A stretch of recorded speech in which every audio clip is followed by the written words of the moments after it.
We're reading Edges, Book 2, Rousing Attack by Winter Summers, Chapter 3. The year is 2030. Meet the Lance family, or continuous Chapter 15. While gripping the arm of his squirming child, Jack Courtley rapped on the third-class cabin door. The door opened to reveal an earth farmer woman wearing the traditional dark blue long dress.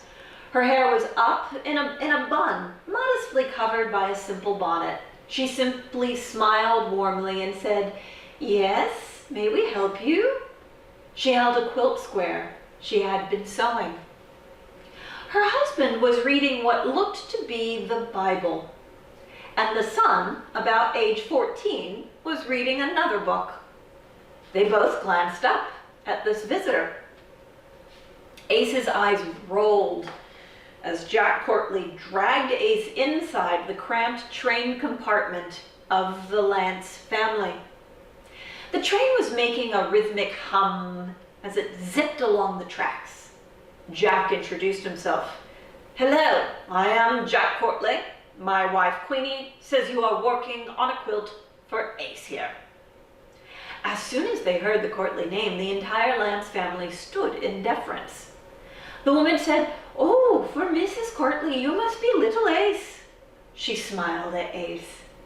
Jack continued, "My wife says you had a child about Ace's age and thought they may get along during this train ride." Ace tried desperately to avoid eye contact with anyone. "Well, I am Noah Lance, husband of Ruth, father of Joshua." Noah formally bowed. His wife gave a deep curtsy. Noah shot a look at his son, who quickly also bowed. Jack gave the signal to be relaxed and motioned his permission for the family to sit. "Greetings, Mr. Courtley." Ruth Lance smiled at Jack and then turned to Ace. "It's nice to meet you as well, little Ace. I'm sewing your mommy's design for your quilt right now." Ruth produced 2 quilt squares not yet attached to each other and showed it to Ace. Already bored, Ace looked out the dusty small window and gazed into the azure blue sky, which was dotted with festive, colorful hot air balloons languidly floating above. A bright sunbeam streamed into the cabin, past Ace, illuminating the fabric creations. The morning fog had burned away to reveal a lovely afternoon. Oblivious to manners, Ace turned back toward the Lance family and looked at the 2 12-inch squares of fabric and snapped, "That's supposed to keep me warm? It's really small." Ruth stifled a good-natured chuckle. She explained that by stitching the 2 squares together, it would form a larger, new design. She demonstrated with swift, expert stitches. Ruth continued patting the hard plank bench on which they all sat, inviting Ace to sit next to her. "There are several women in our community who have worked on different pieces of this quilt. After we complete sewing the top, then we stitch it together to make all the edges fit perfectly, like a solved jigsaw puzzle." Noah spoke to Jack, while Ruth explained to Ace how a quilt was constructed.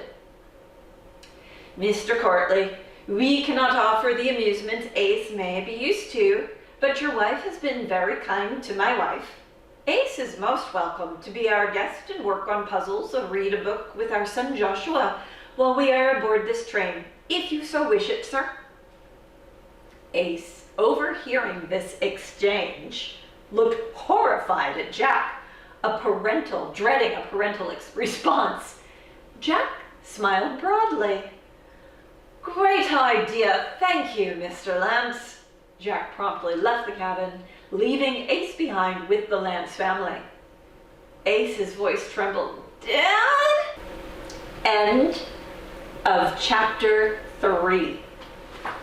So why do you think Ace is dreading playing with Joshua, a new friend?